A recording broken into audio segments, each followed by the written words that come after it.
just another Thursday. Let's see what happens tonight. Nothing new going on, so I'll just be whatever anybody wants to throw out there.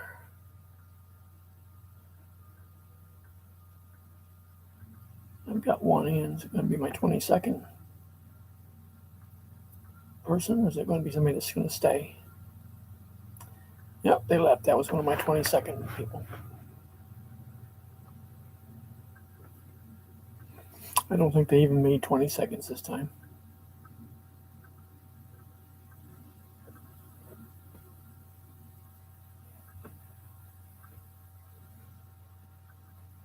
I usually get 5 of those before it's done.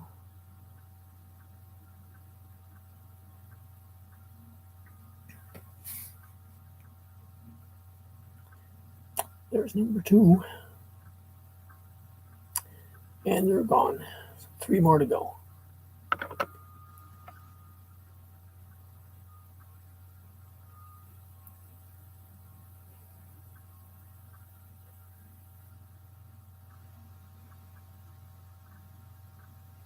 There's number 3. It's going to be the lucky number 3, be a live person.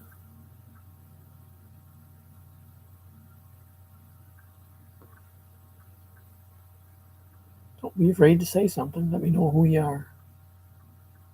Nope, they're gone. Gave a thumbs up though, whoever it was. Oh, I got another one in.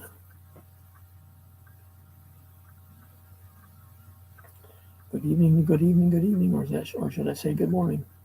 Depends on where in the world you're at. They're gone. That's 4.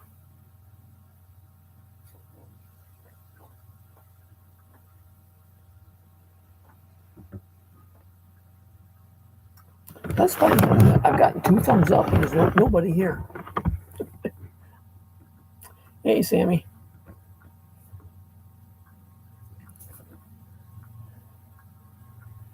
Yeah, I guess you'd call it one a day. My day's getting toward the end. I went to town today and bought groceries, so I just spent a bunch of money.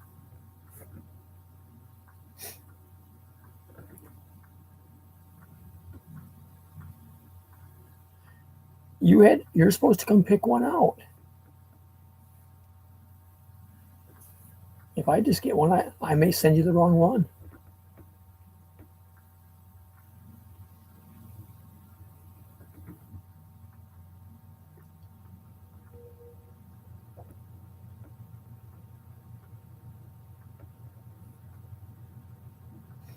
Any of those in Jill's can go at any time. Yeah, send it through the mail. Hey, Robert.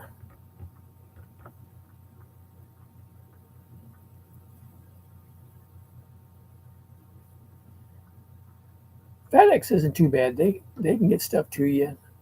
I don't remember, 4 or 5 days or something like that. A letter by regular mail takes 12 days. A package takes forever.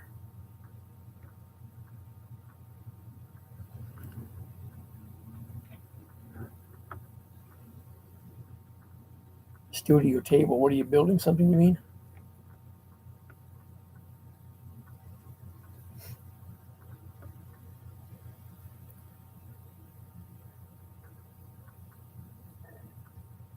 Yeah, I've just got too many of them, Robert.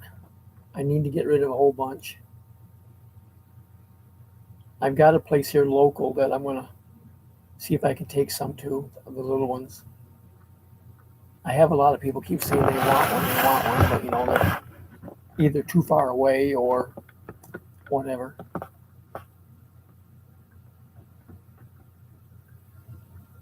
I have a couple neighbors that keep saying they want one. I mean, one of them's just a kid. So.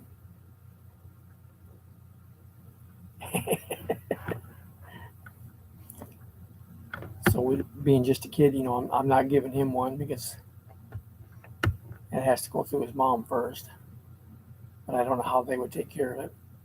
I've got another neighbor that keeps saying he wants one put in their house, but I already know how they take care of their other animals, so I really don't want to give them one.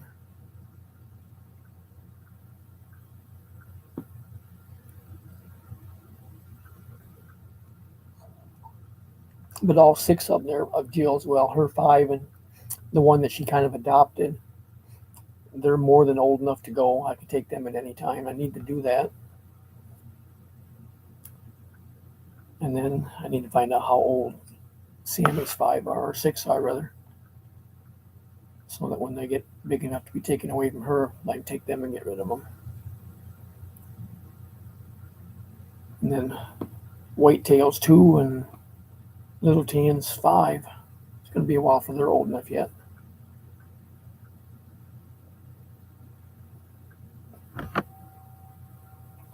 Yeah, from me up I-95 to the North Carolina Virginia border is about 650 miles.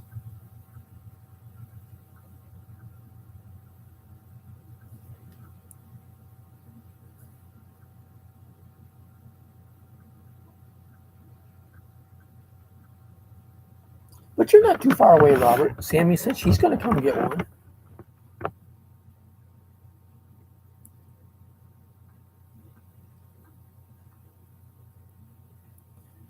And you know Sammy's just around the corner. She's not far away.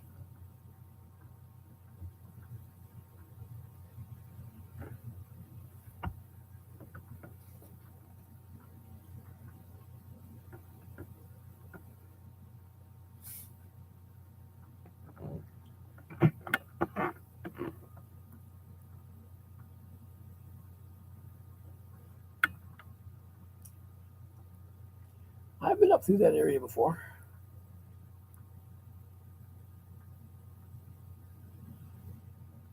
I ran all the way up 95, took the bypass around DC, and then went to Baltimore, then cut back northwest, hit Interstate 81, and run that clear to New York.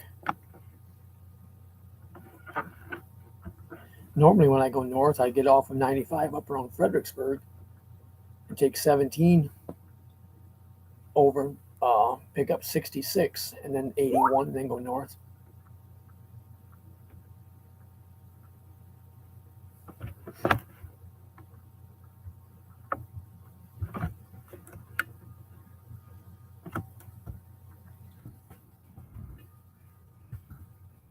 '17 on the east end of it's not too bad a road. A little crooked, a little hilly, but not too bad. The west end of it, before you get over to 81, is really crooked and hilly. That's why I take over there and get on 66 now, which is a new interstate. And it's a lot better road, real nice road.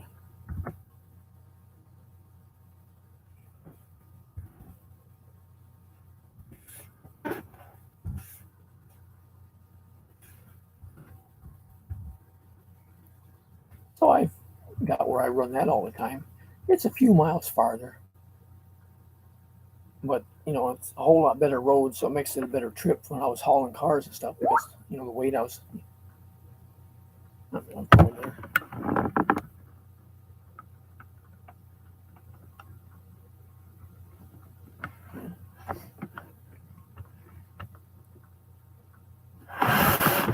Yeah, doesn't 66 run up toward Manassas or someplace? I don't remember now exactly where it goes going that direction. Because like I say, I picked it up over halfway across 17.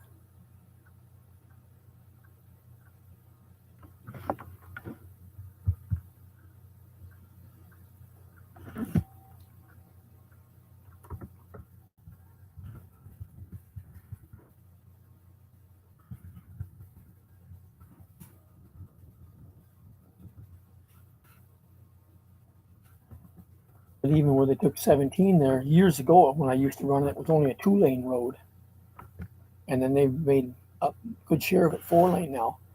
But when they made it 4-lane, they just made it beside what was already there, and it still follows the same hills, the same curves, and whatever, so it didn't help a lot other than just thin the traffic down some. But like I say, 66 was a big improvement. I have to come maybe 10 miles farther south on 81 to pick it up and then come back over and pick up 17. And I run that over or 17 and what is it? Heck, I don't remember what highway it is now that goes south.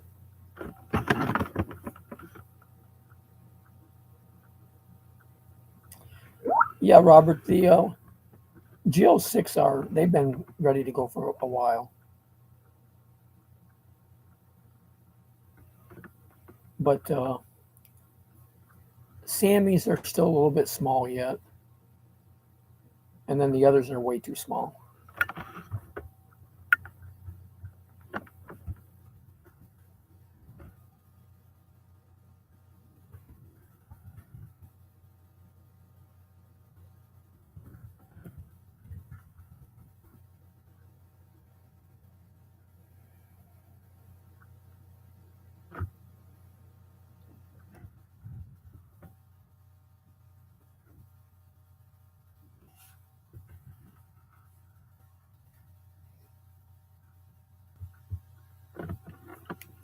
Hey, Rena.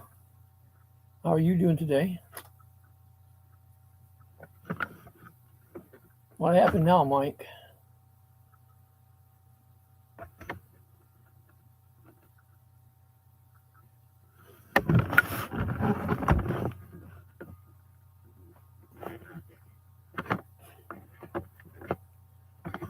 Did Rena get you kicked out of Western Union?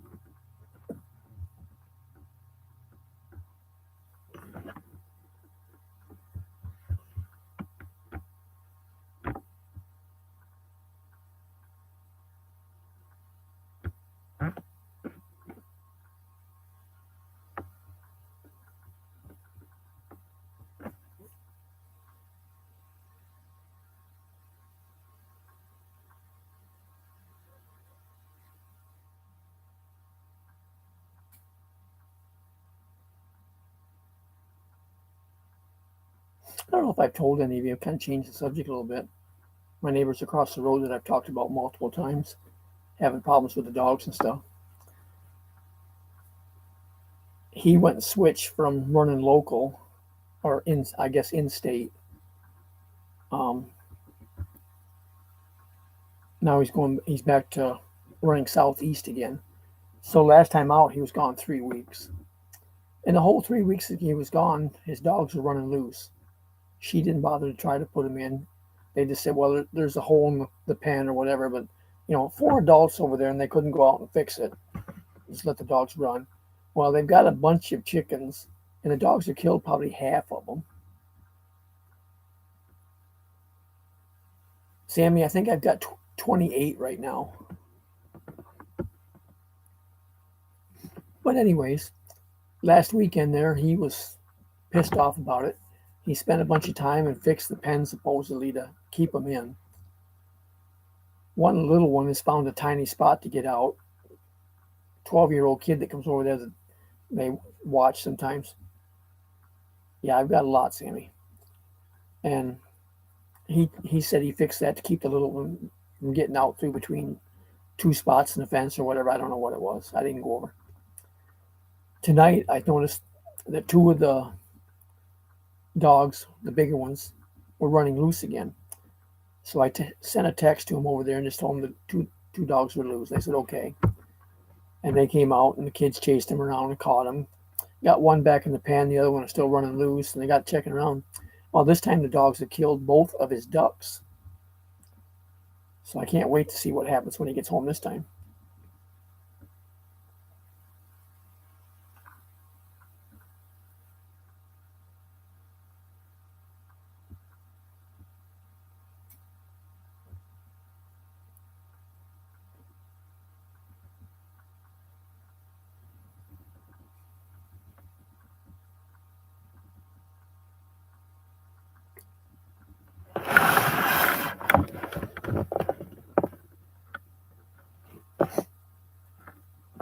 But that's just the reason I'm in the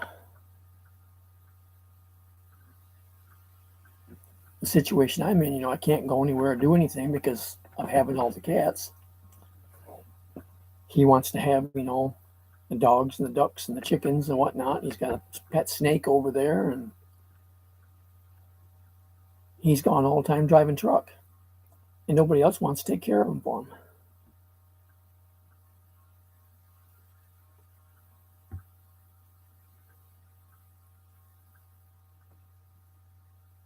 Yeah, well,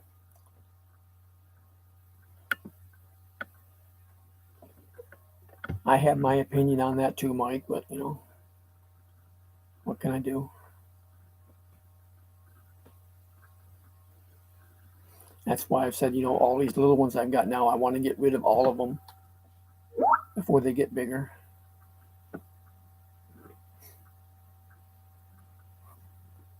It's just the problem of getting somebody to take them. I mean, if somebody wants a pet, yes, I will let them have, if it's somebody that's going to take care of it. I don't want to just list them, like on Craigslist or somewhere, because I figure the ones that will come and get them for that will be somebody who wants them for snake food. And I don't want that to happen to them.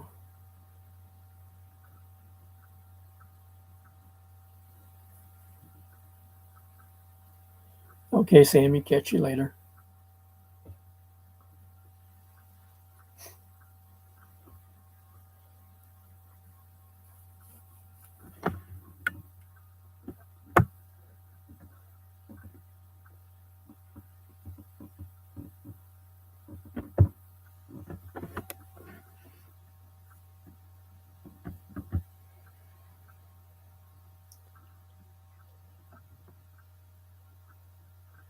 Why is Rena cleaning?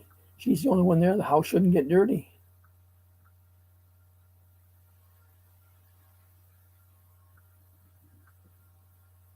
Robert, I used to have a male that was, I don't know, 16, 18 pounds. He was a short hair black male, a little bit of white on his chest. Right from when he was a little kitten, he was scared of everything. My sister joked about him. He was scared of his own shadow. So I ended up naming him Shadow. But I had him there for a long time, and he got sick, started having problems with his thyroid. He had heart problems. He had some other stuff. I don't know what was wrong. The vet couldn't quite figure out what his problems were. I spent a lot of money at the vet on him, and he, kept getting sick and throwing up and stuff. Then he wasn't eating. And then I was feeding him a special food I got from him there, but feeding it with a syringe. But he wouldn't eat but a couple ounces at a time. And I was missing so much time being on the road because I couldn't stop every few miles, and give him another couple ounces of food.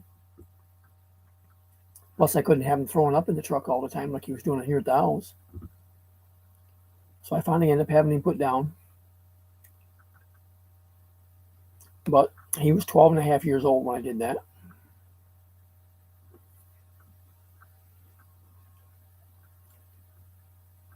I go in to have my eye done Tuesday, Mike.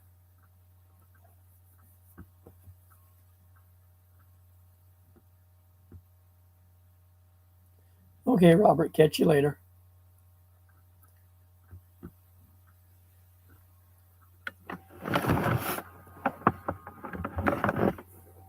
I went back in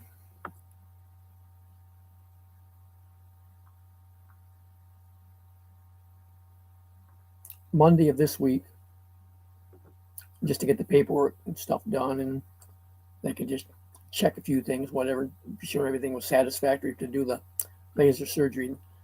Then I'm scheduled to go in for that Tuesday. I don't know what time yet. They're supposed to call me Monday to let me know the time.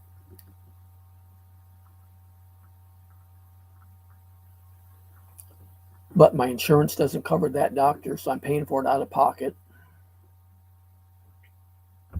I don't know exactly how much they told me, but I don't remember. It's 500 and something per eye.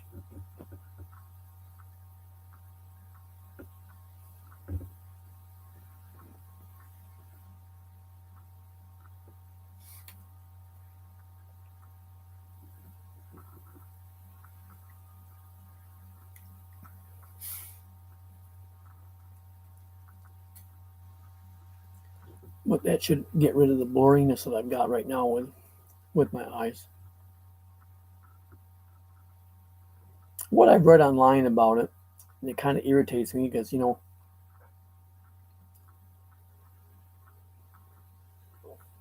okay, Robert.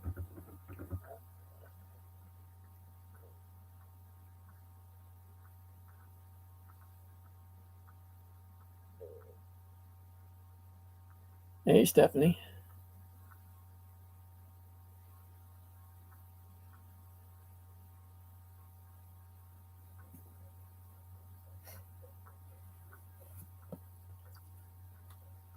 But what I was starting to say was I read it online there. I did some, checking on it to see what it said. And it claims when they do the cataract surgery, which I had both eyes done back in 2019, says when they put the new lens in, it's in kind of the way they describe it, like a little plastic bag. And so they put that in your eye, but don't take it out of the plastic bag. And I don't understand why. Because then they said, and sometimes that plastic bag becomes cloudy. And then you got to go in and do what I'm having done now to, I don't know exactly what they do to it. I mean, they're doing it with a laser. The way he kind of said it, which, kind of, I figured jokingly. And I said the same thing to one of the nurses the other day about it. That's what he's going to do. And she got all mad, said, we don't do that. But he just made a comment, well, he just went and burned a hole in it. So that way I'd be able to see again. It takes a little while, time you get there and they have to dilate the eye, I guess, and whatever, and do a bunch of other stuff and whatnot. And then he said the actual laser surgery takes about 1 minute. And then you have to wait a while afterwards and for them to do whatever they do, checking it afterwards before they let you go. It's no big deal. Cataract surgery is the same way. I mean, you're there several hours. Time they put you through the dilating it and all the drops they keep putting in it and checking this and checking that and whatnot. You go in and have the cataract surgery. It only takes about 10 minutes. And then you go out and, and they wait for you to come out of the anesthesia.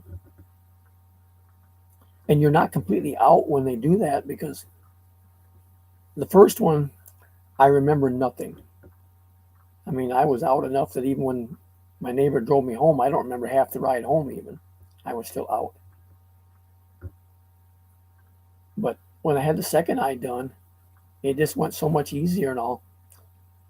I remember laying there on the table while he's doing whatever inside my eye, and he's telling me, look up, because he needed me to turn my eye back up farther. I was looking downward too much or whatever. I mean, he was talking to me and telling me what to do, and I could hear him. So I wasn't completely out.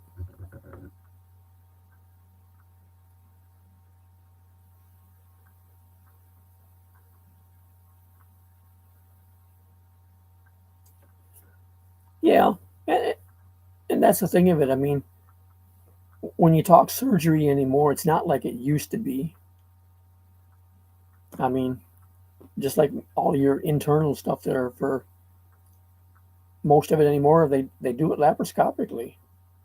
So you got a couple little incisions, where they stick a camera in one and the machine in another that does the snipping and whatnot. And they put another one there where they just stick a hose into you, is what it basically amounts to, and fill your abdomen full of CO2 gas, and all that does is just bloat you up. So they got room to work in there.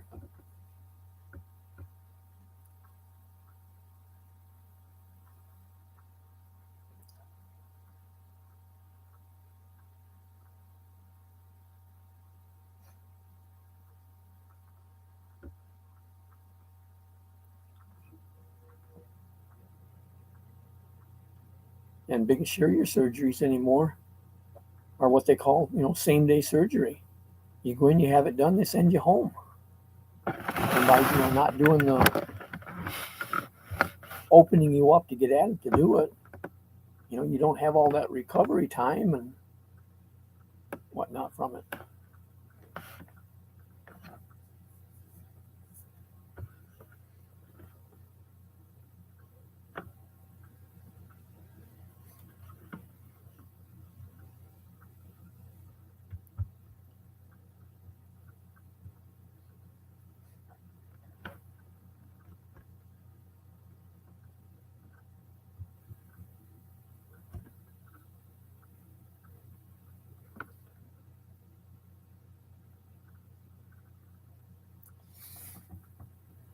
So I'm just hoping, when I go, like I say, Tuesday, have that done. That as simple as he makes it sound and all, that it clears up my vision because, hey, survival. Well, I'm glad you stopped by for a minute. I haven't seen you for a while. I think I've caught you on a couple other lives, but haven't had a chance to talk with you in a while.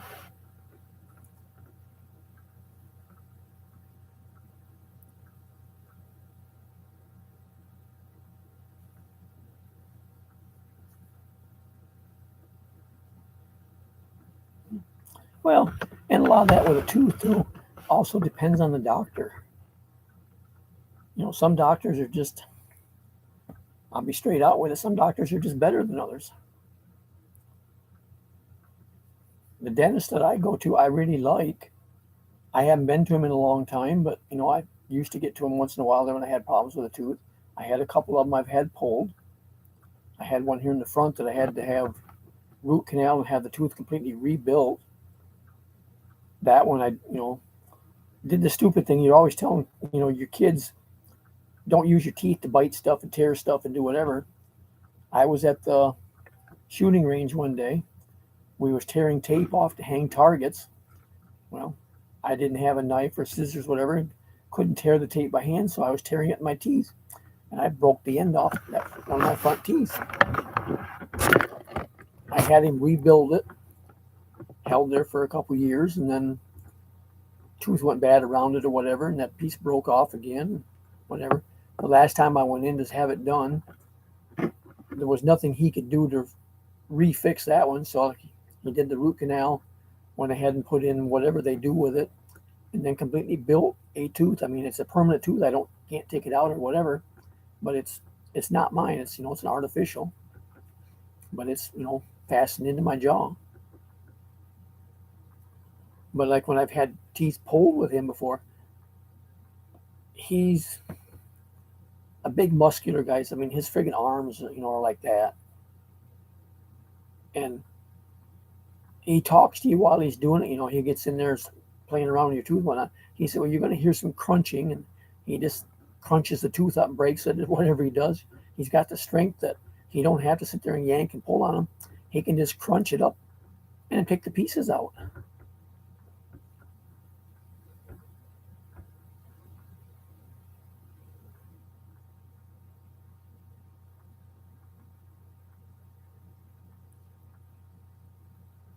Yeah, well, that's what I say, because I mean, a lot of it's the newer stuff with medicine.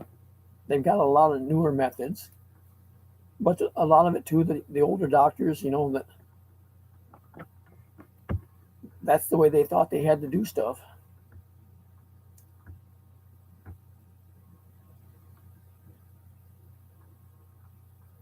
I mean, it's just like going to another extreme, but say a mechanic, you need a tire changed. One mechanic's going to, take the lug nuts off, take the tire off, put the next one back on, and be done. The other mechanic's got to take off the hood and the fender and the one door and whatnot before he gets started.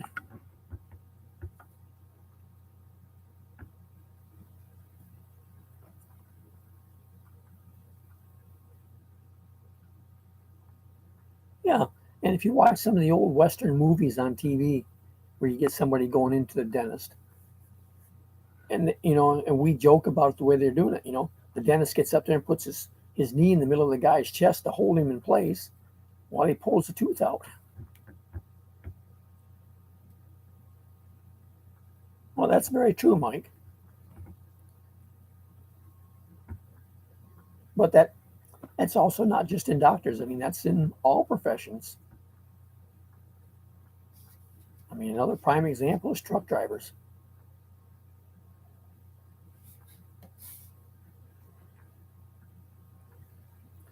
There's some truck drivers that shouldn't be on the road with anything bigger than a Volkswagen.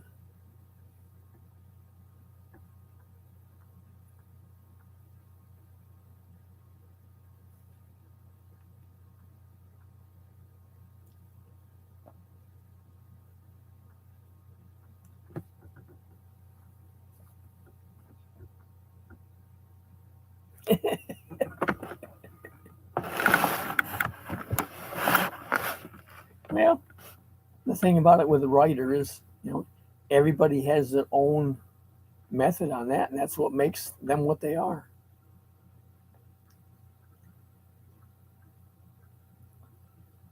And by doing yours in your own method, you know, gives you your character and your part of writing that people look forward to.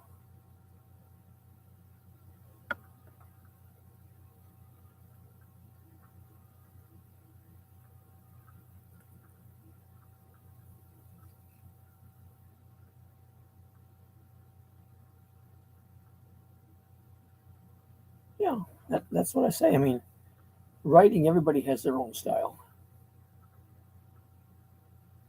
And, you can vary that, from the topics you use and the way you do it and describe stuff, and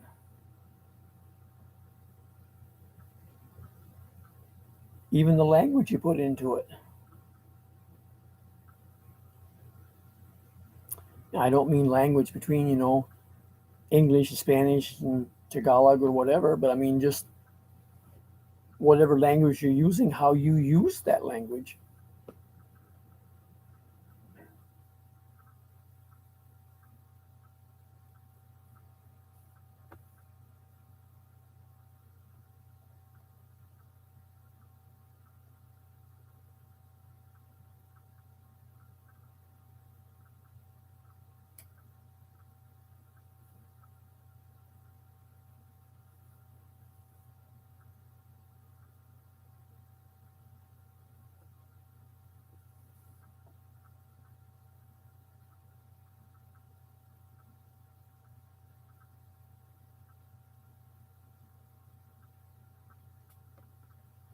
It seems like a lot of people kind of drift in and out.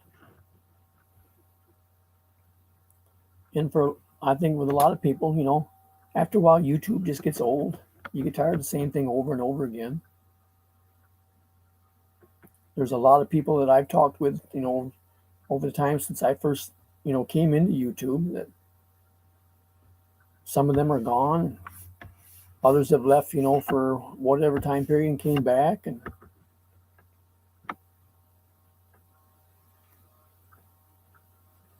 And there's a lot of people that have came into YouTube that maybe shouldn't have. Some of them you might put in the class, of not the good doctors.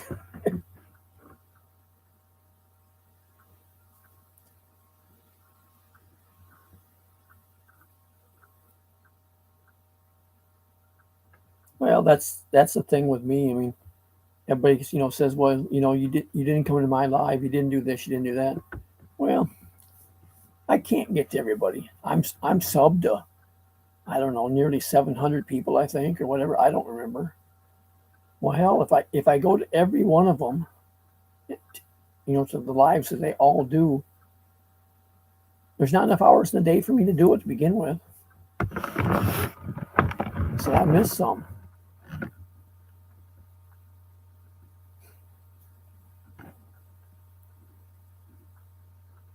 I mean, there's some of the people I'm sub to that haven't done anything in a while. Once in a while, I'll send them a message, and pretty soon they'll pop up with a couple more videos or another live or whatever, and then you don't see them again for a while.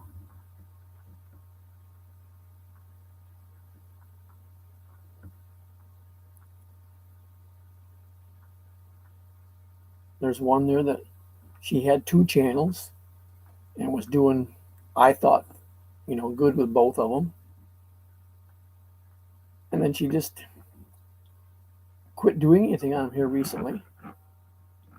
I spoke with her here a while back, and she said that, she just had to get away from a while, and she's taking care of some other stuff in her life and got some other projects going. Well, can't blame you there, because you have to look out for yourself. There's a whole lot more to the world than YouTube.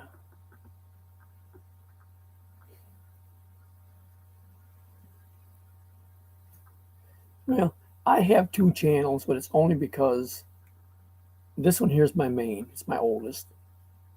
But at one point there, see, I never log out of stuff. I don't log out of YouTube. I don't log out of my email, any of that stuff.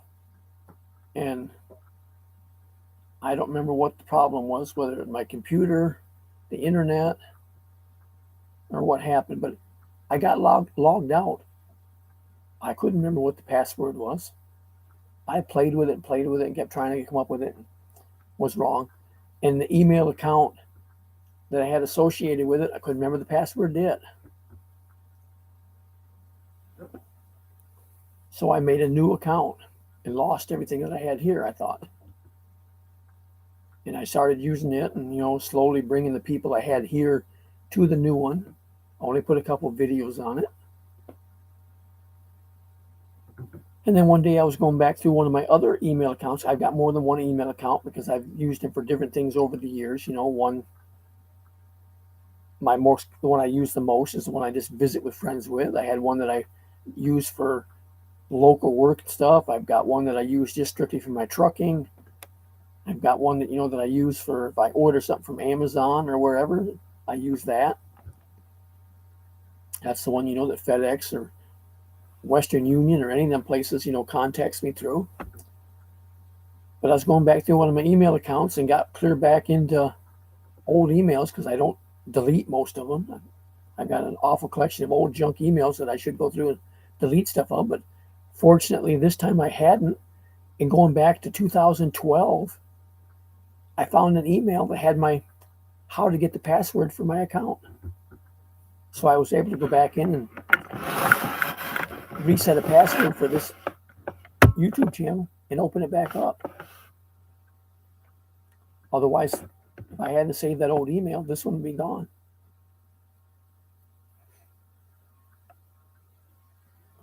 I mean, it's not a big channel. There's not that much on it.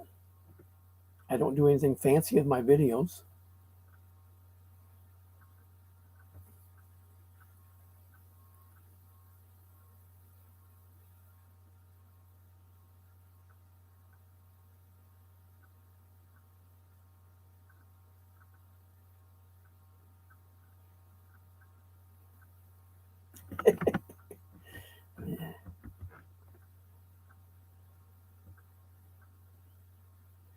Yeah. Cats can be strange in a lot of things.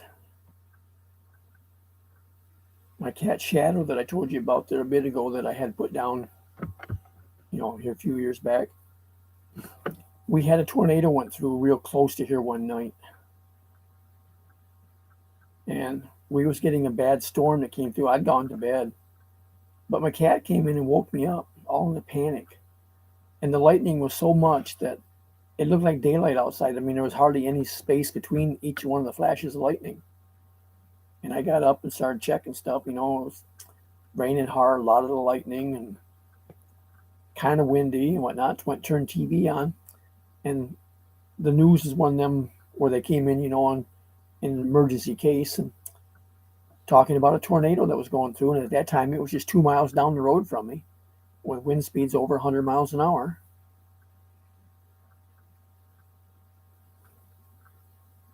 I'm not scared of lightning, Jonah. Just I respect it.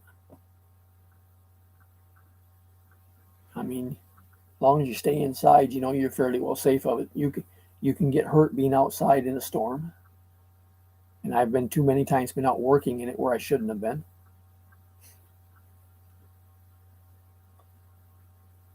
Most cats and dogs are scared of storms like that, thunder and lightning. It's the noise more than anything else. Same thing like coming up here, 4th of July, we got coming our Independence Day. A lot of people are going to be setting off fireworks. Well, that puts my cats in a panic. Fluffy that's inside, she'll be hiding somewhere under the furniture somewhere. My cat's outside. I don't know where they'll disappear to, but after it's all over with, I have to go out and kind of call for them and get them to all come back. And they all run to hide somewhere. And now with all these little ones out there,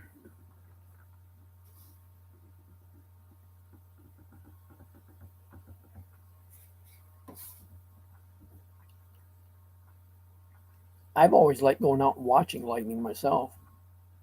especially if you get the storms where you can watch it strike or watch it go cloud to cloud, where you get the streaks going across the sky and stuff.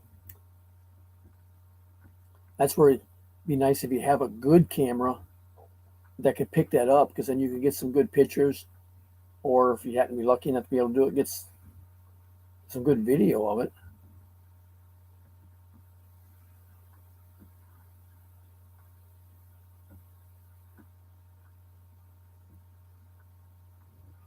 Yeah, there's been a lot of people that have gotten, seriously hurt or killed by lightning strikes.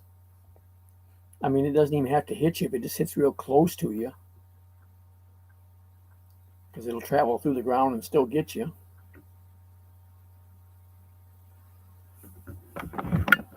Several years ago, we had a storm came through here, and lightning struck somewhere right close out here. My neighbor this way, she said she thought it struck in my driveway. The one across the road that way, he said he thought it hit my garage.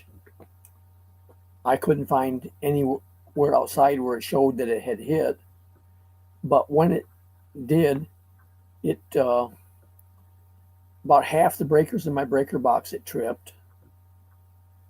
It took out I don't remember now. Oh, it took out my internet. And then out in the garage, it had a fuse box out there instead of a breaker box, which those of you in the Philippines would know what a fuse box is. But it messed up my fuse box out there. I could take the fuses out of it and still have power through the box. I mean, it fried the inside of the box. I had to replace it. Oh, and my yard lights, it burnt them out. My neighbor next door over here took out their big TV and their internet and a few other things, all just from it striking out here. They thought, my driveway, my garage, whatever.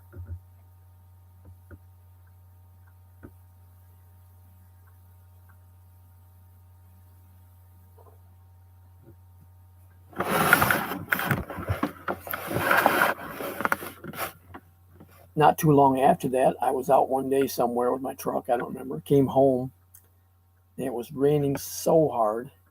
I backed in outside there because my truck's parked outside the gate on my driveway. I've got my driveway, the gate fence line recessed so I can back into it. So I'm backing into my driveway, but I'm still outside the gate. And I backed in there and parked my truck, but it was raining so hard. I said, well, I'm just going to sit here and wait for it to let up, so I don't get soaked getting out, and open the gate and then reclosing it, and then going to the house, whatever. And while I was sitting in the truck, just right across the road, not very far away, I saw lightning strike the ground right over there.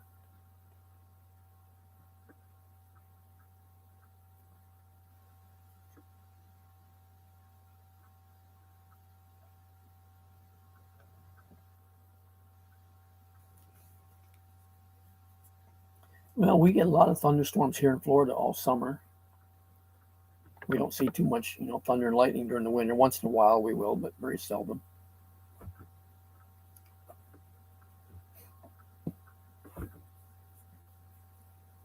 Years ago, I remember talking with a guy there that he had been struck by lightning. He had a big spot up here in his head that had a big indent in his head there, about the size of a golf ball or whatever, that he claims that's where he got hit by lightning. And he says when it hit, it did that, knocked him out, whatever, and blew his shoes clear off his feet.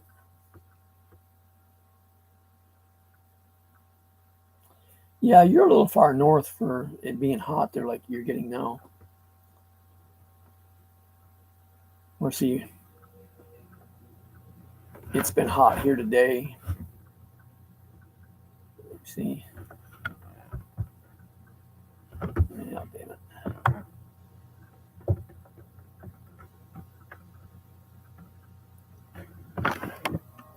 It was, for those of you using Celsius, it was 36 here today, Celsius. 96 Fahrenheit.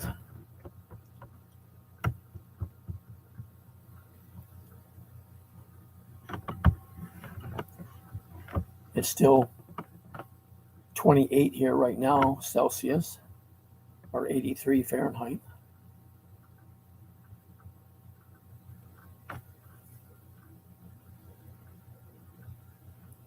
Yeah, and that's why I say, I mean, a lot of people don't survive that, but there are the rarities that do.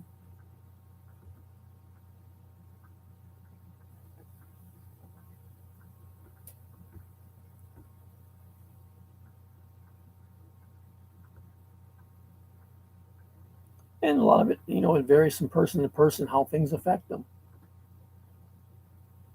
I mean, like people talk, if you get bit by a rattlesnake, you need to run to the hospital, you need to get this, you need to do that, you're going to die if you don't. I've been bit by a rattlesnake before. I never went to the doctor or the hospital for it. Didn't even realize what had happened at the time that it happened.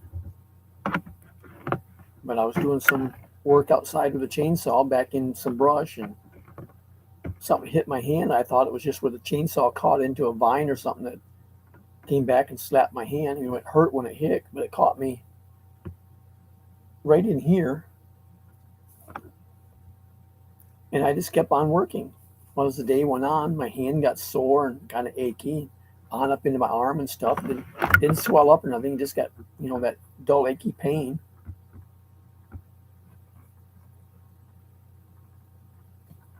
And a few days later, I was talking with a guy that I know and mentioned to him. I said, "You know what it looks like when you get bit by a rattlesnake?"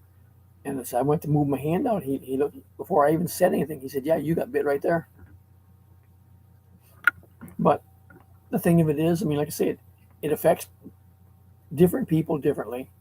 And the other thing that most people don't understand, a rattlesnake, when it bites you, does not always poison you. A rattlesnake only produces just so much poison at a time. And they need that to kill their food so they can eat. And if they turn around and poison you, well, then they don't eat again for a while until they can produce more poison. So when they strike at you, unless you've got them cornered and you're having to defend themselves, but if they strike at you because you've scared them, they want you to leave them alone, whatever, they're more or less just a warning hit. It's kind of like you slap somebody, says back away, and that's what they're doing there. It's just a warning. Leave them alone. They don't poison you. Well, the reason my hand and my arm got kind of numb is there is poison that's still on their fangs from the last time they've killed food and whatever. So I got a little bit of it into my system, but the snake didn't inject it into me to do anything because he still wanted to eat.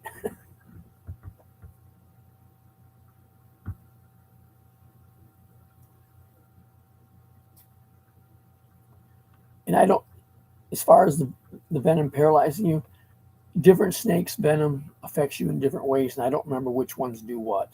I mean, some of it causes, affects the nerves, some of it affects muscles, whatever, and whatever it affects, then affects that part of the body, which then creates problems that eventually kills you. I mean, if it affects muscles, well, your heart's a muscle. If it affects the nerves, well, the nerves control your heart and everything else. It just depends on the type of snake. And I don't remember one to the next which ones do what.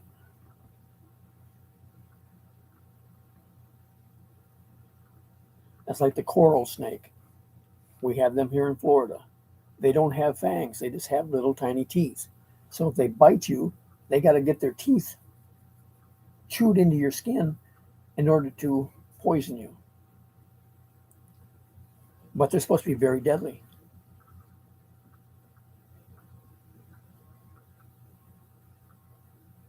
Yeah, and a lot of that is because of your cold weather. Most snakes, because see, snakes are cold blooded, their body temperature is affected by their surroundings. So when it's really warm, they're active, they eat a lot, do whatever. When it gets cold, they kind of, their metabolism slows way down, their body and everything temperatures drops to the surrounding temperature, and it's kind of like they're in hibernation.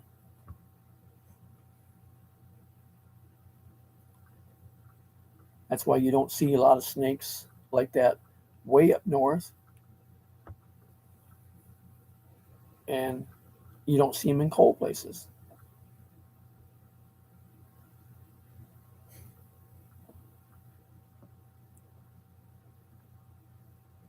One of the other things that we're getting more and more of in the state now too is pythons. They have them in the southern part of the state, down like around Lake Okeechobee, and that's because of carelessness of man. Because your pythons and boa constrictors and whatnot come from Asia and I think part of Africa. Well, they've been brought here by pet stores and stuff. People have bought them for pets, and then when they get bigger, they lose interest in them. They can't handle them or whatever the case is, so they turn them loose. Well, once you turn them loose, they still have to eat to survive, so they're killing the natural wildlife, and then they keep growing. So down, like I say, Lake Okeechobee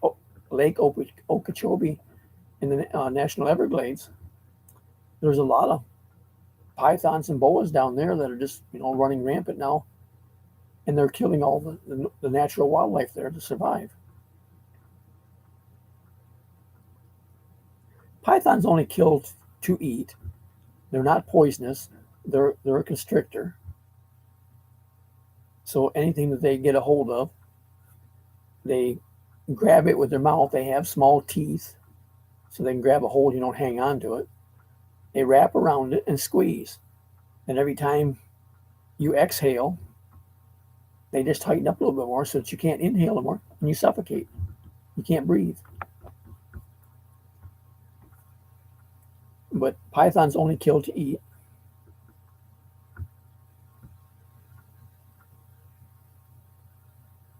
Yeah, that's true. And a lot of that stuff like that, like I said, it's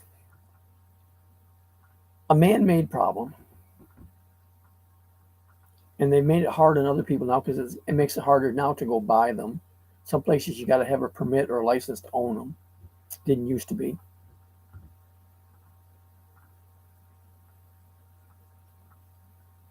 Oh no. When they when they grab their prey, they go ahead and wrap around it like that. In just a matter of a few minutes, it's dead. How long can you hold your breath? That's how if you had one big enough that could go at a person, which most of them aren't that big. They do get big enough, but most of them aren't that big. If they went after a person, how long can you hold your breath? Is how long it would take for them to do it. Yes. And so if they do it with a smaller animal, a cat, a dog, a rabbit, a bird, or the bigger snakes, or we're going after deer and stuff like that. There's been pictures and articles and stuff about them where they have found where a python and an alligator have gone after each other, and end up both of them were dead. The snake apparently, from what I've heard, I haven't seen it. From what I heard, killed the alligator. Pythons and boa constrictors swallow their food whole. They don't, chew it up and eat it like we do.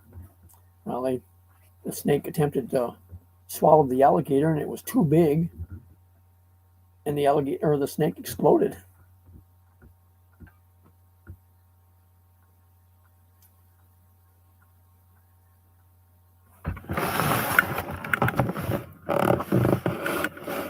I used to have pythons. I had one smaller one there that I had for several years, and I don't know, my heating system in the aquarium was that messed up or whatever, but I think the snake caught pneumonia and then died. I had a bigger one that I sold at one time to another couple. They had it for quite a while. And then when they moved the place they were moving to, they couldn't take it there. So I bought it back from them. And then later I resold it. I took it to a pet shop, and they sold it on consignment for me. But when I sold it, it was up, I don't remember, 10, 12 feet long and probably that big around.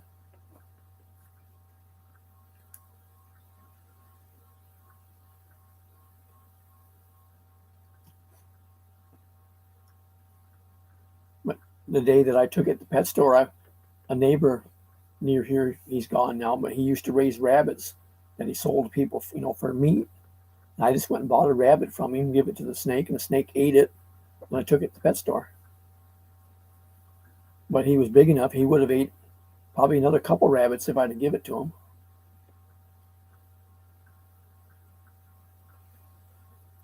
When I first got my snakes, they were smaller. I used to raise rats. I started off buying them, but it gets expensive. You don't go in the pet store and buying rats every time you turn around. So I just bought a few of them and started raising rats. That way I always had them available to feed to the snakes.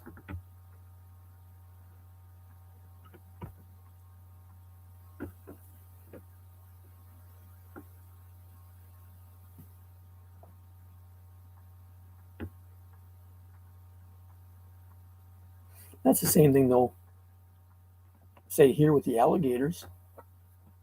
One of the things, people are told all the time that, if you're near ponds and stuff, or you go out in little small boats and stuff, don't take your dogs with you. Alligators like dogs. They'll come up, and snatch it, try to snatch a dog out of a boat if they can get to it, which may upset your boat if it's a small boat. They'll come up on the shore and get a dog. I have a neighbor down here, just down the road 2 blocks. There's a lake down here. One of my videos in the past I've done showed where I walked down to the lake and just took a short video of that lake. But there's a neighbor down here that lives right on the shoreline. Hey, Ken. He had 3 white German Shepherds. He came home from work one day and one of them was missing. He looked all over, couldn't find it. He's got video security cameras down there. So he went back and looked through the video security, and there was video of an alligator coming up out of the lake and get one of those German Shepherds, killed it and dragged it back in the water. Now, it takes a pretty good sized alligator to take a German Shepherd down.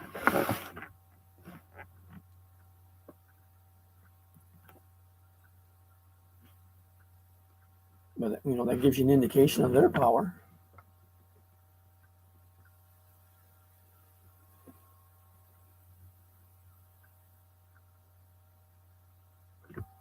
I think there was supposed to have been a big one, been quite a few years ago, but the St. Johns River's about 8 miles from here by road.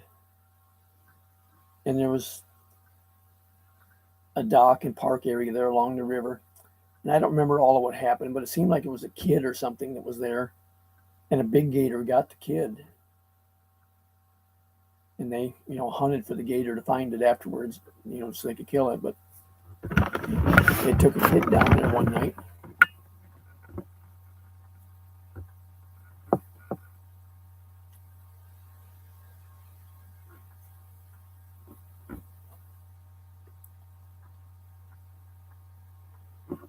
And alligators and bears both are something, that you can't outrun them.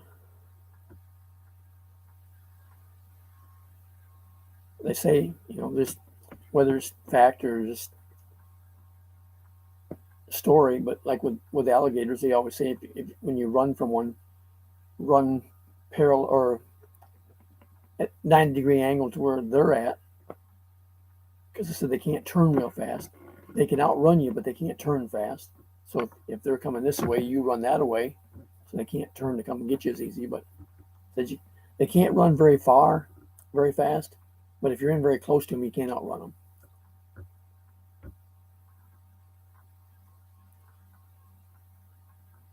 Yeah, because when a gator bites down on it, you can't pull their mouth open. If they get their mouth closed, you can grab a hold of your hands and you can hold it closed, and they can't open it back up. And these alligator hunters and stuff, trappers that come in to catch one that's at a park or wherever, they just take like black electrical tape and run it around the snake's nose and mouth to hold his mouth shut while they transport it. Yes, they can. They can hurt you with their tail.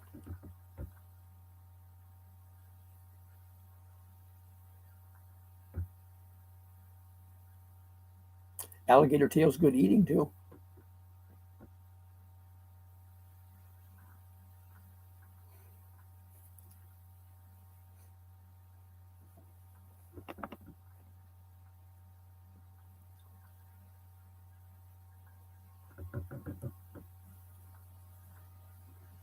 I've had that a few different times. I really like it.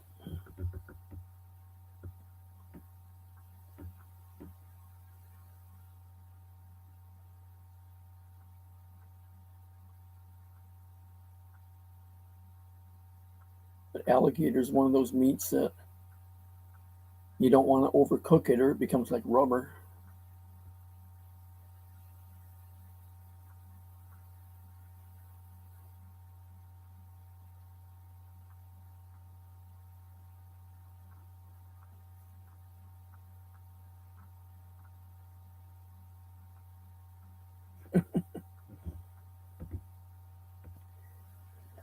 I try to do a live a couple times a week. Don't always happen.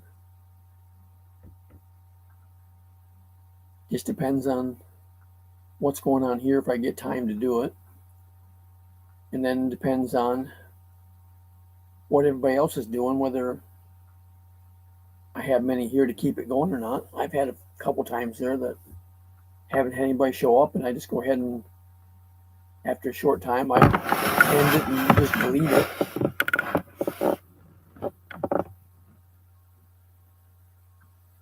But there's been sometimes, we get the right group in here and we find what somebody wants to talk about. We get rambling on. I've run them 2.5, 3 hours.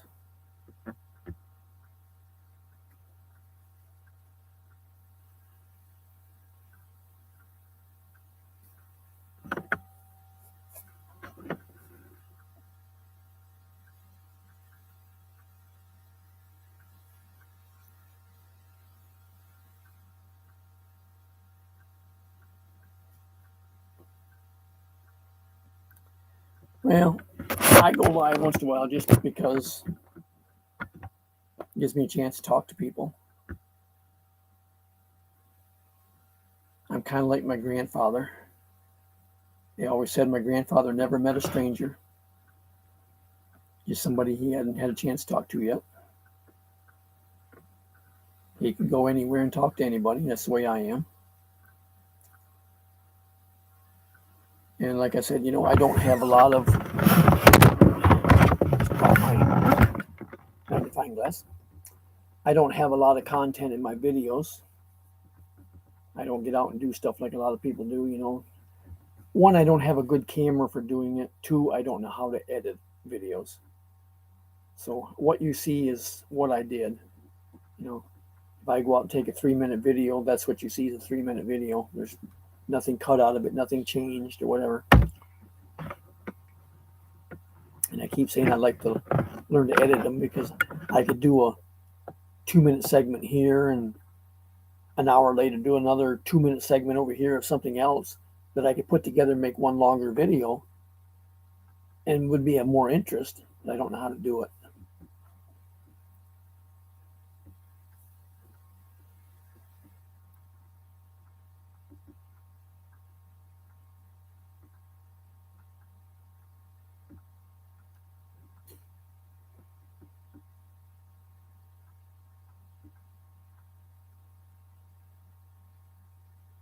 There's another couple I used to talk with all the time from the UK.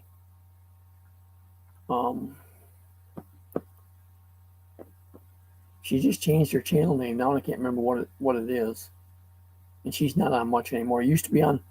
Her name's Charlotte. Her husband's name's Tony. She's Filipina. He's English. And they used to do live streams almost every night. And then she did a few videos here and there and whatnot. We all had fun. Wasn't a big crowd, kind of like mine is here, but there's people that was in and out, and we just had fun. But with COVID and stuff, things kind of slowed down with her. She works in a, I don't know if it's a nursing home or assisted living facility or whatever. It takes care of, I think, elderly people.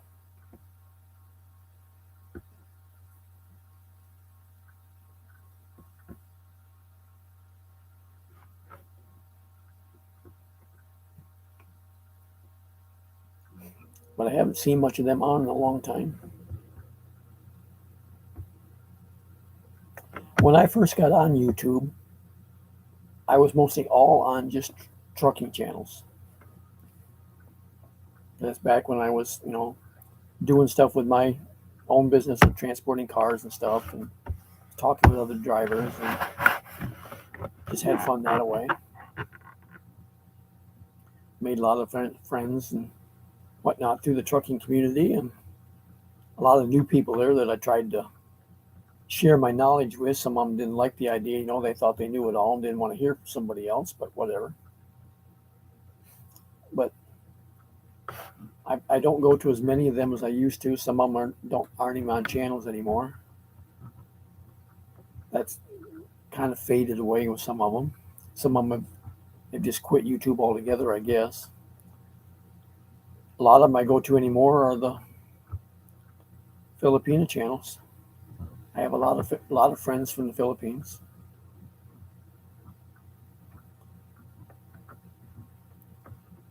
There's a lot of them that are in the Philippines. There's a lot of them that are OFWs in other countries around the world. And there's a lot of Filipinos that are here in the U.S. that are married to Americans.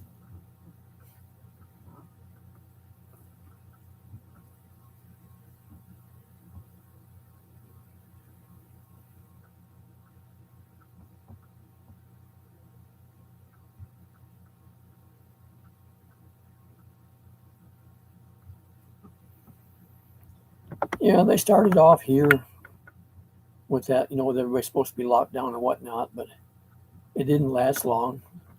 Florida, I think, was one of the first states that kind of did away with it, did away with the mask and whatnot.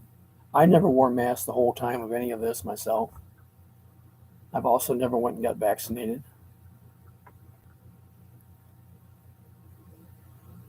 I guess I'm just one of the stubborn ones.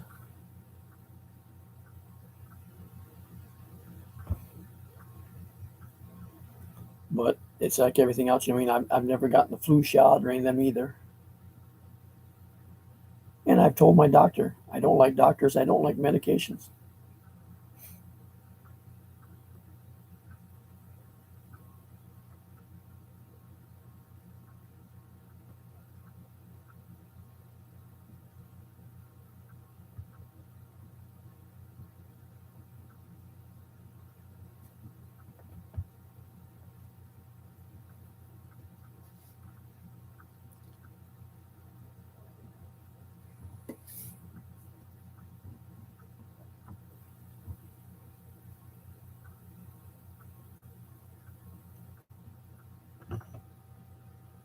Well,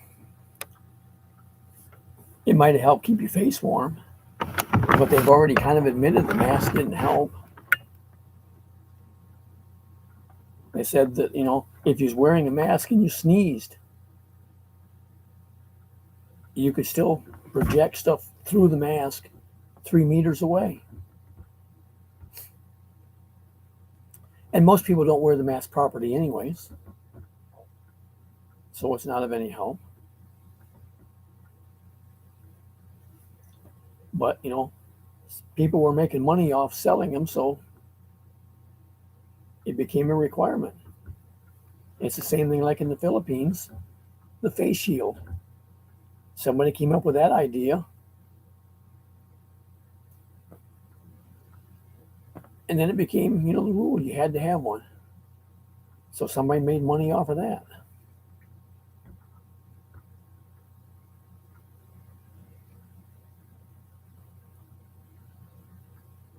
And the same thing with the vaccines. They keep pushing it. You need to get the vaccine. You need to get the booster. You need to do this and whatnot. But they've already saying that, they don't work. And if you talk to enough people, you can see it's obvious. There's people that have been vaccinated that have become tested positive. The vaccine didn't stop them from, becoming positive.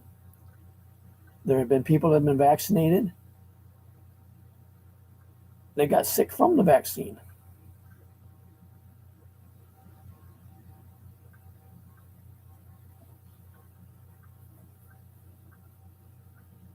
So like I say, I've resisted having got vaccinated. I fought it all along, never wore a mask. When it first started off, go to one of our big stores here, Walmart, which they're all over the world. They had it set up there, made it real stupid. They put posts outside the door with tape on them. You had to go over around this way and go down this way here to get through to go in the door, so that you didn't get near the people coming out the door right beside it. Which made no sense. Then they were keeping track of how many was in the store and how many came out. So they were only letting so many people in the store at a time. Well, I can see that. It helps keep the crowd down. There's not as many people. You're not getting as close to each other. But regardless, and you had to have a mask. And I would get there, and go, as I walked in the door, they say, "You have a mask?" I'd go, "Yep, it's in my pocket." And they say, "Okay." And they let me go in. I still never put it on.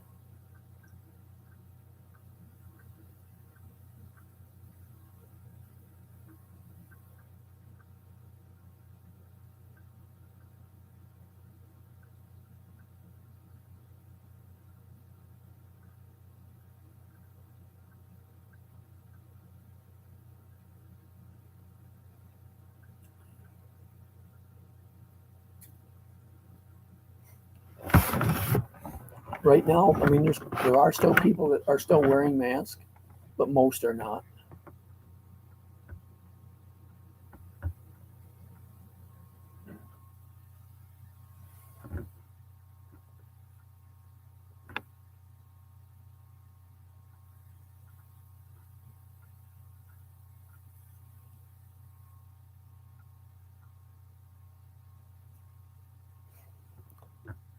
And so many places used all of that to their advantage. I mean, Not like here, they shut a lot of small businesses down because you couldn't do this, you couldn't do that, or whatever. So, it more or less forced the people out of business. They had to shut down. Some of them have lost their business because of it. And then the government started passing out these stimulus checks to help people because they weren't working. And then the ones who were drawing unemployment, they said, well, because of that, you don't have to go look for a job. You can just go ahead and keep drawing the unemployment. And some of them were drawing more free money than what they were making while they were working. So they never went back to work.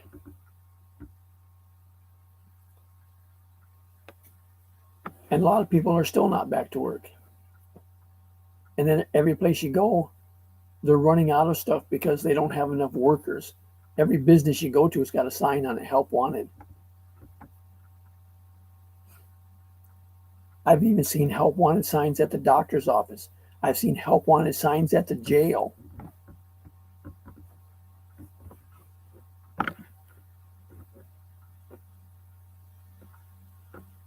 People have just taken advantage of the free money, and it's costing everybody.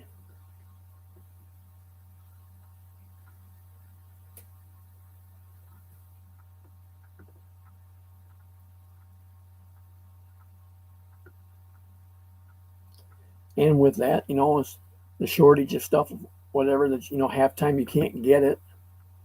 And then it's pushed the prices way up.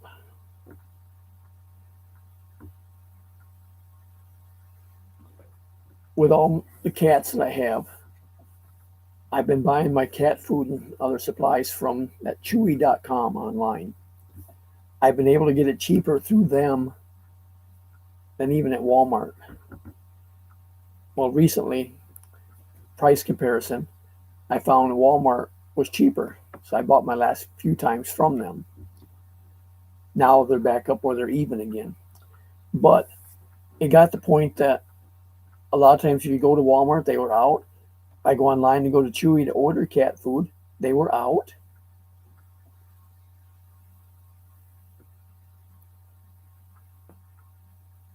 and there's a local warehouse 60 miles from me. It would be out of cat food, and they'd have to order it from another state to even get it delivered. And sometimes it's just plain out; they can't get it anywhere.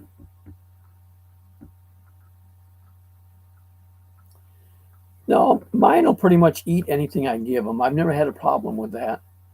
I stay with one. I use 9 lives. That company's been around for quite a while, and I started with that years back with previous cats that I had because I had one female that kept getting a urinary tract infection. I took her to the vet, and he said, asked what I was feeding her, and I was just feeding her store brand food, cheapest they had. And he said, "That's your problem." He said he went and got one out of the back room of his brand like that. And at that time, I had several cats. He said, "Feed her this." I said, "Yeah, but they all eat out of the same dish, which would be expensive to feed the stuff he was doing." He said, "All right." So he just told me, find a better brand. So I switched the 9 lives. Never had any more problems with her the whole time I had her.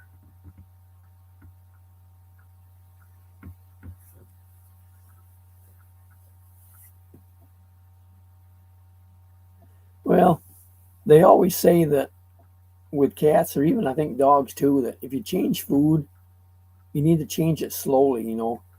Keep feeding them what you've been feeding them, and keep adding a little bit of the new stuff to it until you get it, more and more until you get it completely switched over. Give them a chance to adapt to it. I don't know why, but that's what I've always heard. But I never have. I mean, I get the 9 lives, like I said. Once in a while, I have somebody give me some other type of food. I just dump it in their dish and they eat it. No different.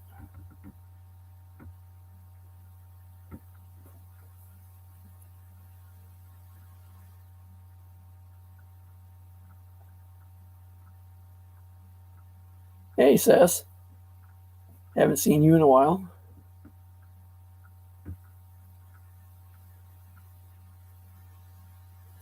Yeah, see, I don't give my animals any people food.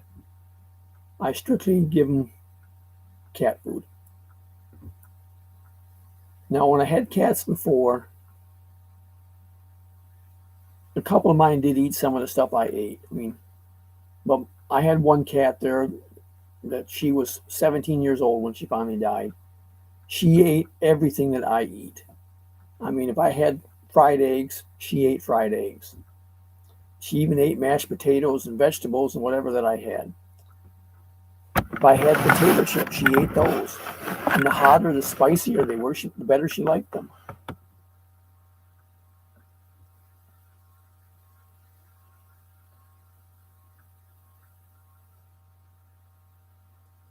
Oh, Sess, I just figured it's because you're an old married lady now, you didn't have time for us anymore. You know how married life is.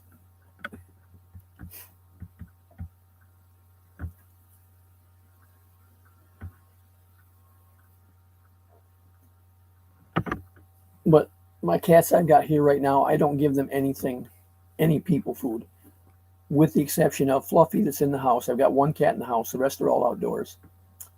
Now, when I open a can of tuna fish, she always comes out. So I, put it in the bowl and break it all up, so I can use it for what I'm going to do. And I'll put a little bit in my hand and hold it down, and she'll eat a little bit of it, then walks away. That's the only people food she gets. And I don't entirely classify that as people food because there's tuna in most cat foods you put. Yeah.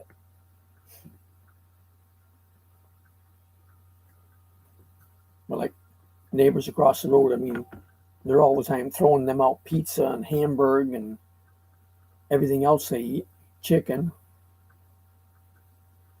A while back, they thought it was funny to give the dogs beer. Well, beer can kill a dog.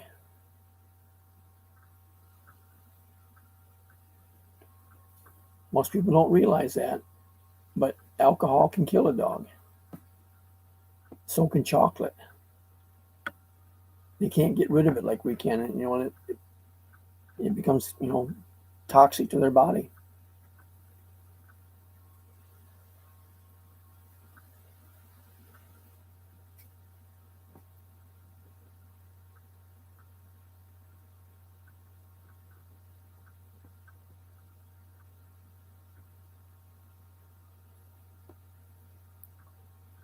And so that's why I just, like I say, I don't give them any of that stuff. Even with bones, they claim you should give a dog uncooked bones because once you cook them, it makes the bones brittle, and there's more chance that they could splinter and then get lodged in their throat, their intestines, or whatever, and cause internal injuries.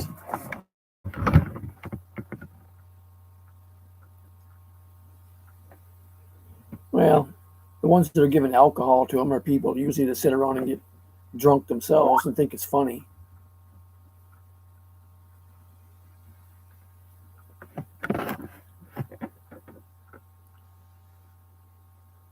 And there's always been people that have thought it's funny to get a dog drunk.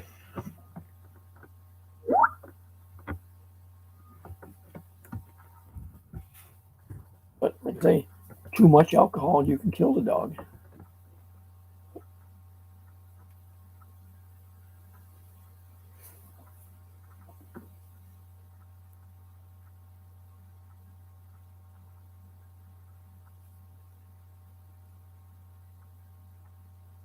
Well, I'm not either.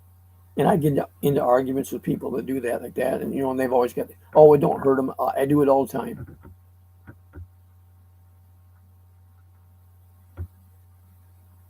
You know, it doesn't hurt people. They say, those are the ones that smoke and drink and whatnot too, and say it don't hurt, people for doing that. But you got people all the time dying from lung cancer or whatever from smoking, or sclerosis of the liver from drinking too much for all their life or whatever. But you know, to them, it don't hurt you.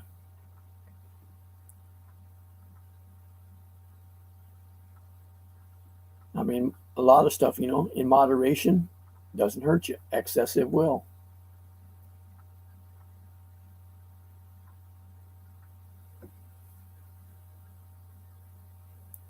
I mean, I could go the other extreme and say, well, you don't need to worry about rattlesnakes. You can get bit and it don't hurt you. Well, yeah, you can, but not true always.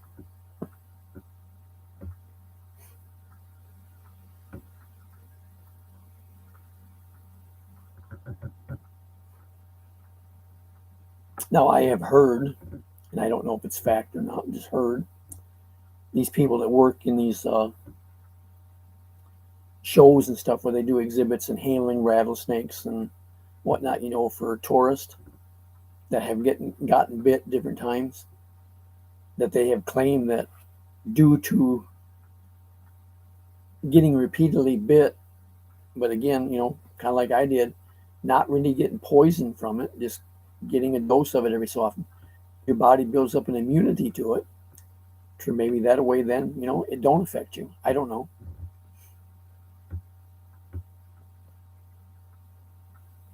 It's the same thing with bee stings. I mean, some people get stung by one bee is very serious. If you get stung by a lot of them, is usually always serious. Now, here several years back, I was mowing a brushy area with my big mower. It's a big walk behind brush mower. And I went through an area with it and I felt something hit the back of my leg. Again, just like the day I got bit by the rattlesnake, hit the back of my leg. I thought it was a vine or something I'd caught in the mower, and it popped up and hit me in the back of my leg. It kind of hurt. Took a couple of steps further and went reached down and going to brush the back of my leg because it still stung a little bit. The back of my leg was covered with bees. I had ran over an in-ground bee's nest. Well, I just let go of the mower and left it sitting there running. I took off running across the yard to the other end of my, over toward my house to get away from it. But I got stung, I don't know, I'm guessing 30 to 40 times that day before I got them all off me. But again, I'm stubborn. I didn't go to the doctor or the hospital or whatever for all the bee stings.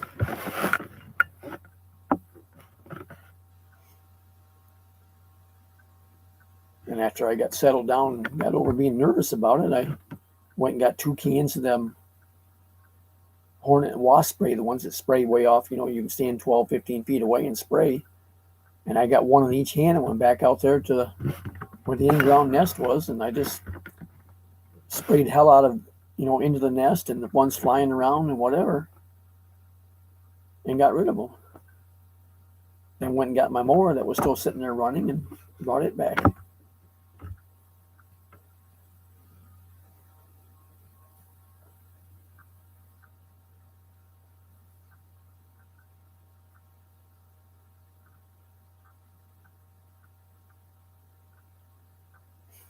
Well, I used to get into them that way every time, once in a while when I was a little kid. I used to have one of them little metal car. You sat down inside of it and it had the pedals in it like a bicycle, and you could pedal it and make it, move. And got a bee's nest, got up underneath of it somewhere or whatever, and I crawled into it there and got stung several times when I was a kid. And my dad gets home work that night. He had to go out and get the bee's nest out of it, and get rid of them, whatever. But yeah, I used to get that way once in a while as a kid doing stuff like that.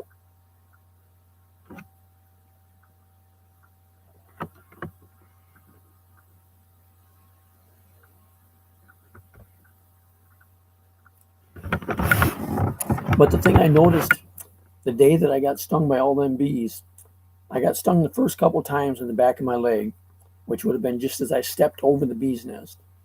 Like I say, it was in the ground. And then as I got away from it, and they all swarmed toward me. And even as I ran away from where they were at and ran back toward the house, which was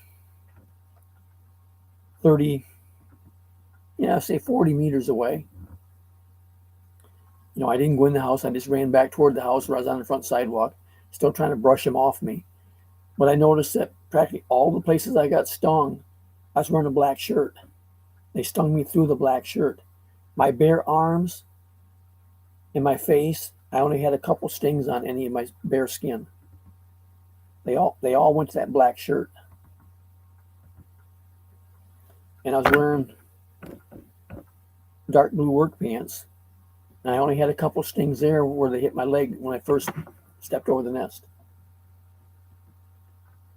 Depends on the kind of bee. I don't remember which ones are which. I'd have to look it up. Some of them, when they sting you, when after they do that, it tears the stinger off them, and yes, then they die. I think the wasp does not. So he can sting you a dozen times. His stinger doesn't tear off, so he can just keep stinging you, and you don't die afterwards. I don't know why. It's just something that apparently attracted them. It's the same thing with mosquitoes. If you go outside in the evening when mosquitoes are most prevalent, because they bite the most right at dusk and again at dawn. If you go out wearing dark colored clothes, they're attracted to you more and will bite you more than if you're wearing white or whatever.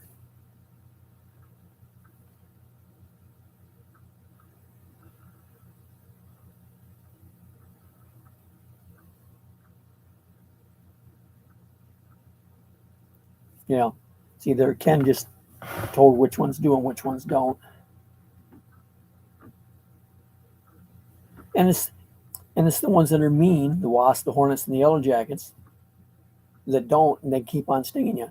Honeybees only do it to protect themselves or the hive, and they're the ones that we need, but yet they'll try to die after they sting you.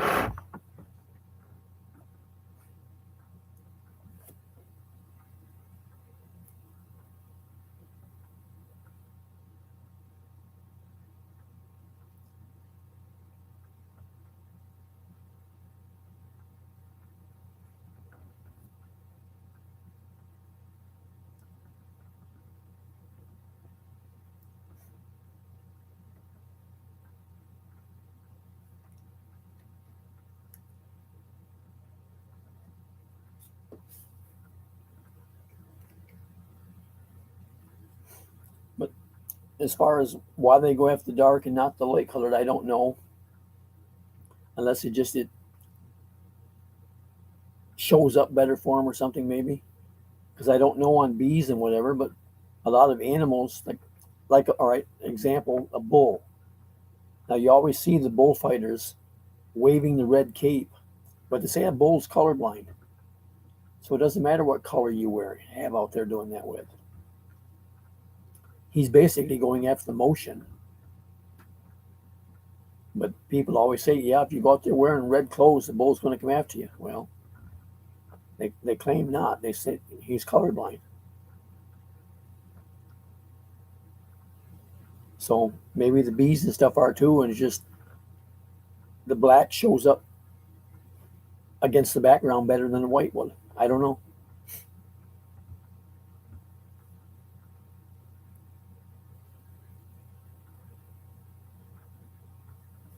That I've never been to or never seen other than on TV. Never really interested me.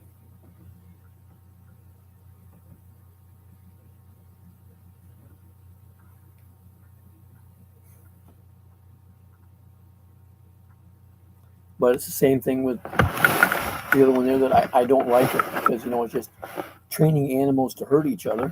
The dog fights or the roosters.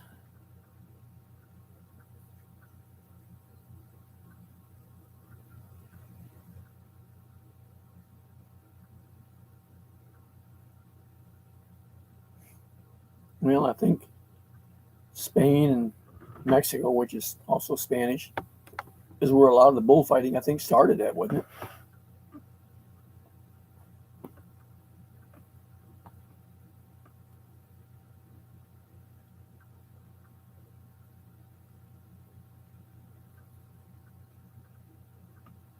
Yeah, well, that's the way I am. That's why I say I don't care for going to the animal mothers, the dog fights or any of that stuff, just for that reason, because I can't see the purpose of it.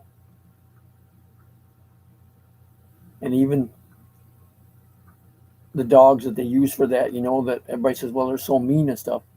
They're only mean because somebody's trained and made them that way.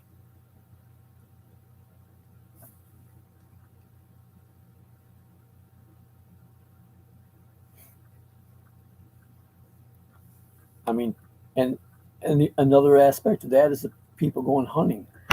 I have no problem with somebody going hunting for the meat. You want to go deer hunting, duck hunting, or whatever, and whatever you kill, you take home to eat. Not just to go out to do it and say, oh yeah, I shot 3 deer this year, or I shot, a half dozen ducks. I don't go for that. Or the big game hunters that go to Africa so they can shoot it, an elephant or a tiger or whatever.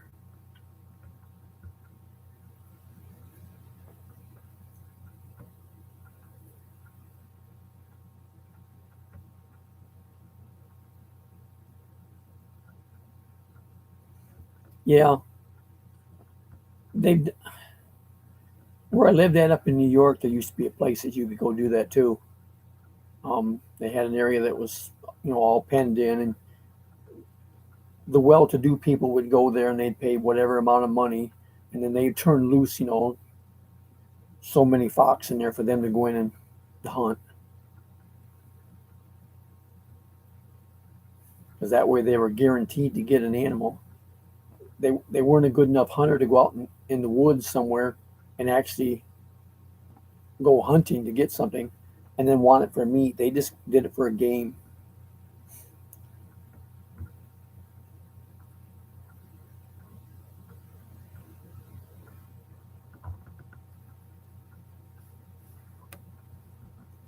And years back, the fox hunting was always, done with horses and dogs.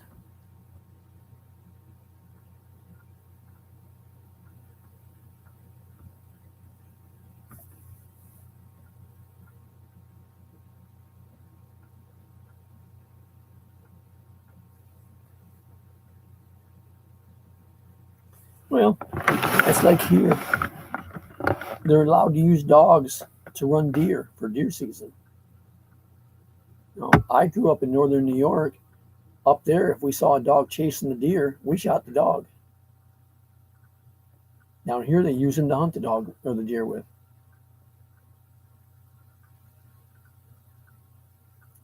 I haven't hunted since I've been in Florida.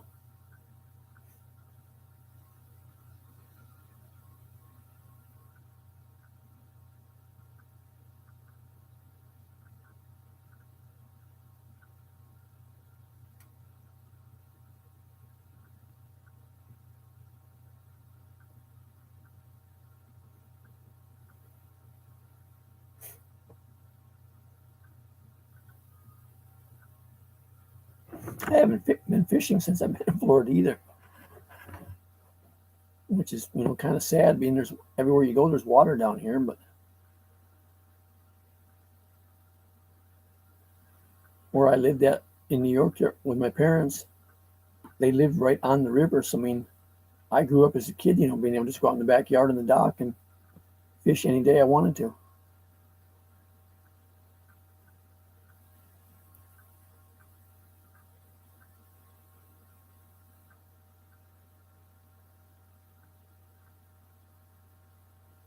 Yeah, I enjoy horseback riding. I haven't been in several years. I was playing with the idea here recently there about would maybe like to buy a horse so I'd have one to ride again on my own. But it's a lot of expense. I mean, to buy a horse is expensive. I can't keep it here where I live at because it's a residential area. So I'd have to board it somewhere. That's expensive. And then time you feed, figure the feed, blacksmith, or rather a farrier, not a blacksmith, and a vet, whenever you need.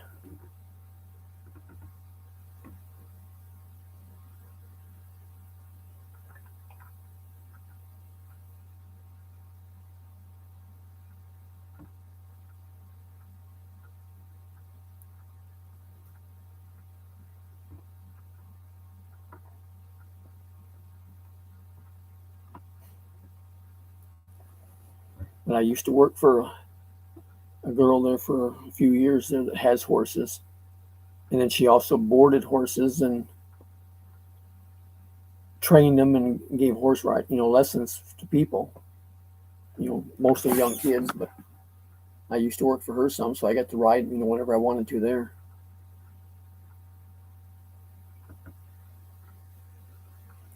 And I always enjoyed that.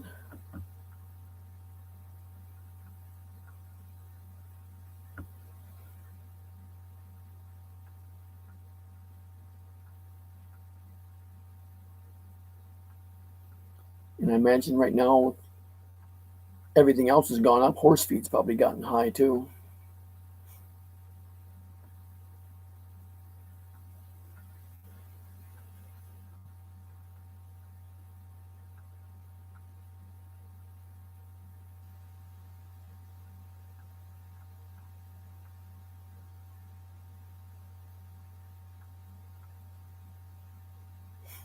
Because even like a 28-pound bag of cat food, I think it's $22.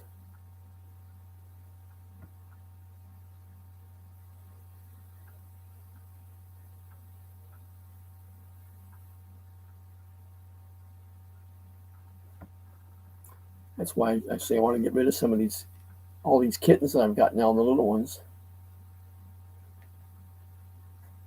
I mean, they're still eating, somewhat because they're small, but they get bigger, they're most likely to be eating more. It's costing me a lot right now for food and stuff.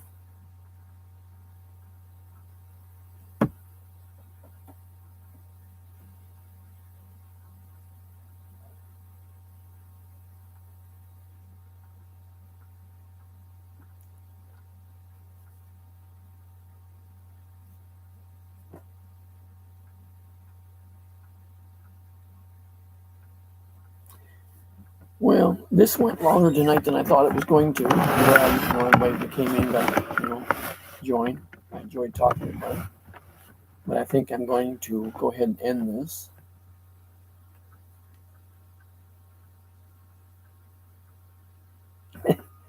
Yeah, well, I've heard that from several. I mean, there's people in different places around the U.S. that want them. There's people in the Philippines that want them.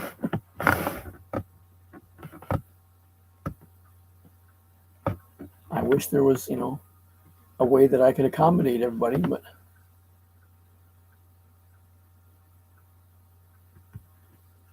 pets just don't travel that well, and it'd be expensive to ship them very far.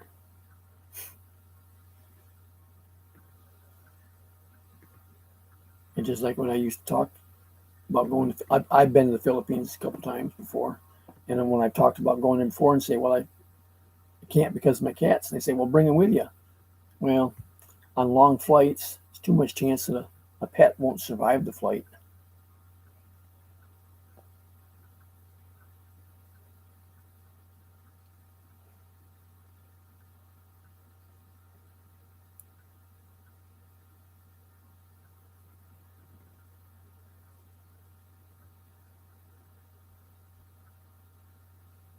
Well, I'm glad you was here as long as you were.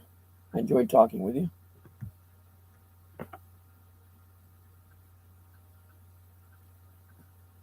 And like I said, I'm going to go ahead and end this. And I went and got groceries today. I've got an apple pie sitting out in the refrigerator. I want to go get a piece. But thank you for everybody that came in for the time you spent here. I enjoyed talking with y'all. And until either I see you here next time or I catch you on yours. Later, everyone. Good night or good morning, wherever you're at.